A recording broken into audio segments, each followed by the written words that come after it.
सध्या सगळ्या महाराष्ट्रात कुठं ना कुठे अवकाळी पाऊस पडतोय. या अवकाळी पावसाचं गणित कसं असतंय, तर शहरात पडला की लोकांना वाटतं भजी खावीत, फिरायला जावं, नाहीतर बसावं. मग स्टेटसला दमनीय कविता, पावसाचे फोटो असा सगळा कारभार सुरू होतो. तसं हे सगळं सुरू व्हायला पाऊस पडायचा पण अवकाश नसतो. जरा आभाळ भरून आलं की इकडे मोसम मस्तानं होतं. पण याच गावाकडे अवकाळी आलं की शेतकऱ्याच्या कपाळावर आठया पडल्यावर असतात. आठवड्यात कुठं पेरणी करायची असते, कुठं पीक हातात येणार असतं आणि हातातोंडाशी आलेला घास अवकाळी पाऊस हिरावून घेतो. आता पाऊस कधी येणार, कधी उघडणार, किती येणार याचा परफेक्ट अंदाज लावणं आणि लावलास तर लोकांनी या अंदाजावर विश्वास ठेवणं हा काही सोपा विषय नाही. पण जेव्हा अंदाज लावणाऱ्याचं नाव पंजाबराव डक असतं तेव्हा त्यांचा अंदाज अचूक लागतो आणि लोकांचा विश्वासही बसतो. पंजाबराव डक महाराष्ट्रातल्या सगळ्यात फेमस नावांपैकी एक. पंजाबराव करतात काय, तर ते हवामानाचा अंदाज सांगतात.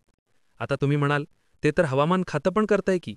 पण पंजाबराव डक पॅटर्न जरा वेगळा आहे. एकतर ते अंदाज सांगतात एकदम सोप्या भाषेत, म्हणजे बराच नैऋत्य दिशा कुठली यावर डोकं लावावं लागत नाही.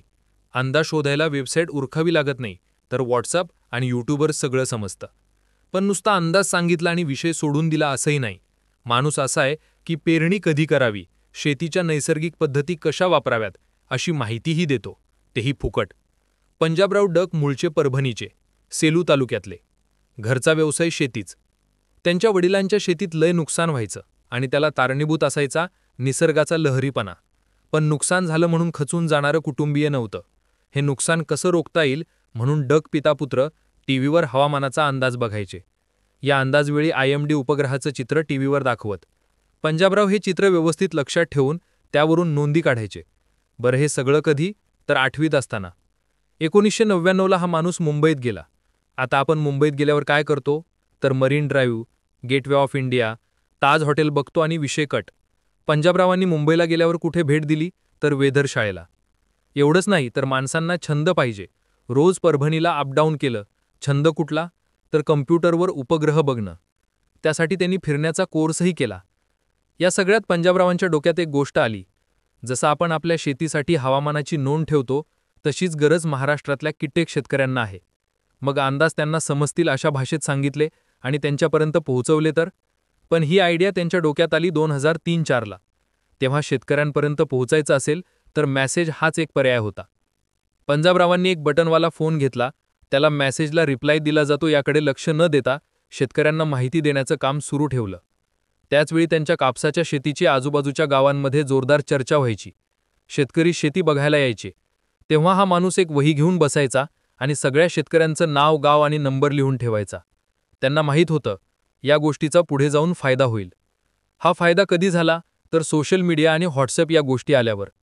पंजाबराव डक यांनी राज्यातल्या शेतकऱ्यांचे व्हॉट्सअप ग्रुप बनवले, तेही जिल्हा आणि विभागानुसार. आजच्या घडीला डक यांचे 700पेक्षा जास्त व्हॉट्सअप ग्रुप आहेत, ज्यावरून डक यांचा हवामानाचा अंदाज काही मिनिटात महाराष्ट्रभर जातो.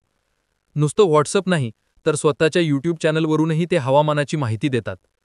थोडेफार अपवाद सोडले तर यूट्यूबच्या व्हिडिओजना लाखाच्या खाली व्ह्यूज नसतात, कारण पेरणी, काढणी आणि पाऊस कुठे, कसा, किती पडणार हे फार विभागांवरनं समजतं. आता सगळ्यात मेन प्रश्न, पंजाबराव डक हवामानाचा अंदाज सांगतात कशाच्या जोरावर? तर त्यासाठी ते मदत घेतात 2 गोष्टींची, स्कायमेट आणि IMD. या 2 संस्थांकडून जे हवामानाचे अंदाज आणि उपग्रहाकडून मिळणारी माहिती मिळते, त्याचा पंजाबराव अभ्यास करतात. त्या माहितीच्या जोरावर ते पुढचा 15 दिवसांच्या हवामानाचा अंदाज सांगू शकतात. दुसरी महत्त्वाची गोष्ट म्हणजे निसर्गाचे इंडिकेटर.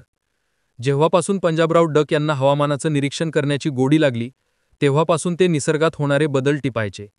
पाऊस कधी पडणार यासाठीचे त्यांचे नैसर्गिक इंडिकेटर ठरलेले आहेत. जर सूर्य मावळताना आकाशाचा हंगा लाल किंवा तांबडा असला, तर पुढच्या 72 तासांमध्ये पाऊस पडतो. हेच जर वारा भांड थांबला आणि उकडायला लागलं, तर पाऊस येतो. संध्याकाळच्या वेळी ट्यूबलाईट किंवा दिव्यावर पाकळ्या जमा झाल्या की पावसाची शक्यता जास्त असते. यापेक्षा भारी गोष्ट म्हणजे विमान.